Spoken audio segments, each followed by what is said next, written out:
नमस्कार। आज हम श्रीमद् भगवद गीता के एक बहुत ही दिलचस्प श्लोक पर बात करेंगे। यह है अध्याय 1 श्लोक 3। हमारे एक श्रोता ने इसे साझा किया है, तो चलिए इस पर थोड़ी गहराई से बात करते हैं। सीन है कुरुक्षेत्र का मैदान। युद्ध बस शुरू होने को है और दुर्योधन जाता है अपने गुरु द्रोणाचार्य के पास। श्लोक कुछ यूं है, पश्येताम पांडुपुत्राणाम आचार्य महतीम चमुम व्यूढ़ाम द्रुपदपुत्रेण तव शिष्येण धीमता। मतलब, हे आचार्य, पांडुपुत्रों की इस विशाल सेना को देखिए, जिसे आपके ही बुद्धिमान शिष्य द्रुपद के पुत्र यानी धृष्टद्युम्न ने व्यू रचना में खड़ा किया है। अब देखिए, पहली बार सुनने में तो ये बस एक ऑब्जर्वेशन लगती है ना? हाँ, बिल्कुल। लगता है जैसे वो सिर्फ सेना का जायजा ले रहा है, पर असल में इसके पीछे काफी कुछ है। ये सीधी बात नहीं है। दुर्योधन यहाँ सीधे सीधे कोई मदद या सलाहत नहीं मांग रहा। हाँ, वो बहुत चालाकी से द्रोणाचार्य का ध्यान खींच रहा है पांडव सेना की तरफ, और खास तौर पर यह कह रहा है कि सेनापति कौन है? धृष्टद्युम्न, जो कि द्रोणाचार्य के ही शिष्य थे। इसमें एक छिपा हुआ ताना सा लगता है, नहीं? बिल्कुल, ताना ही है। यहाँ कई परतें हैं। पहली बात तो ये कि ये एक तरह का इमोशनल प्रेशर है। जैसे वो कह रहा हो, देखिए जिसे आपने सिखाया वो आज हमारे खिलाफ खड़ा है। ये उनकी द्रोणाचार्य की निष्ठा पर एक हल्का सा सवाल है। उन्हें उकसाने की कोशिश है कि भाई आप पूरी ताकत से लड़िए। सही कहा। और ये भी है कि वो अपनी चिंता या शायद डर को सीधे नहीं बोल रहा। इसके बजाय वो कह रहा है, सेना इसलिए मजबूत है क्योंकि आपके शिष्य ने इसे सजाया है। हाँ, तो एक तरह से ये तारीफ भी है धृष्टद्युम्न की, लेकिन ये दोष भी द्रोणाचार्य पर डालने जैसा है। वाह, मतलब एक ही तीर से कई निशाने, तारीफ भी, ताना भी और दबाव भी। एकदम। और यहाँ वो धीमता शब्द इस्तेमाल करता है, यानी बुद्धिमान। तो दुर्योधन भी मान रहा है कि धृष्टद्युम्न काबिल है।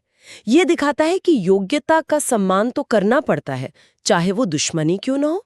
ये लीडरशिप की अहमियत भी बताता है। और अगर हम उस वक्त की कहानी देखें तो धृष्टद्युम्न का तो जन्म ही द्रोण के वध के लिए हुआ था। ये बात तो शायद सब जानते थे। तो दुर्योधन का ये कहना कि आपके शिष्य, ये द्रोण को कितना चुभा होगा। बिल्कुल, बहुत गहरा घाव कुरेदा है उसने। और ये गुरु शिष्य परंपरा की जटिलता को भी दिखाता है। यहाँ शिष्य धृष्टद्युम्न वो अपने धर्म के लिए, पांडवों के न्याय के लिए खड़ा है, भले ही सामने गुरु हो। तो क्या ये दिखाता है कि ज्ञान या कौशल वो किसी का सगा नहीं होता? वो तो जिसके हाथ में है वो अपने हिसाब से इस्तेमाल करेगा। हाँ, एक तरह से कह सकते हैं ज्ञान अपने आप में न्यूट्रल है। द्रोण ने सिखाया, पर उसका इस्तेमाल धृष्टद्युम्न अपनी निष्ठा और हालात के हिसाब से कर रहा है, और यहाँ उसकी निष्ठा धर्म के साथ है। अच्छा, तो इसे आज के जमाने से कैसे जोड़ सकते हैं?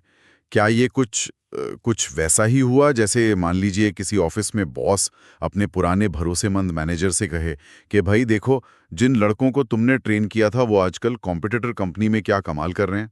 हाँ, बिल्कुल, एकदम सटीक उदाहरण है ये। कहने को तो तारीफ है, पर इसमें चिंता भी है, एक सवाल भी है, और शायद थोड़ी चेतावनी भी। प्रशंसा के पीछे अक्सर दबाव छिपा होता है। लेकिन इसका एक और पहलू भी है।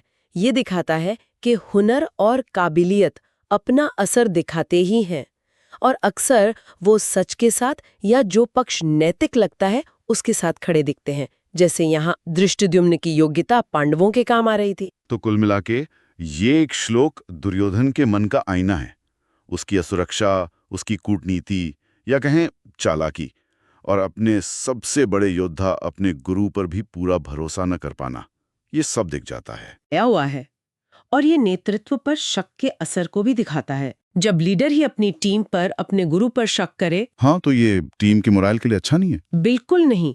ये शायद कौरव खेमे की अंदरूनी कमजोरी का भी इशारा है। वाकई एक छोटे से श्लोक में कितनी बातें छिपी हैं। जी, और ये श्लोक हमें एक बड़े सवाल पर सोचने को मजबूर करता है कि जब आपका कर्तव्य और आपके व्यक्तिगत रिश्ते, जैसे गुरु शिष्य का रिश्ता, आमने सामने आ जाएं, तो असल निष्ठा क्या होती है, किसके प्रति होती है? और क्या ज्ञान देने वाले की जिम्मेदारी सिर्फ सिखाने तक है, या उसे ये भी सोचना चाहिए कि उस ज्ञान का इस्तेमाल कैसे हो रहा है, समाज के लिए, धर्म के लिए सही हो रहा है या नहीं?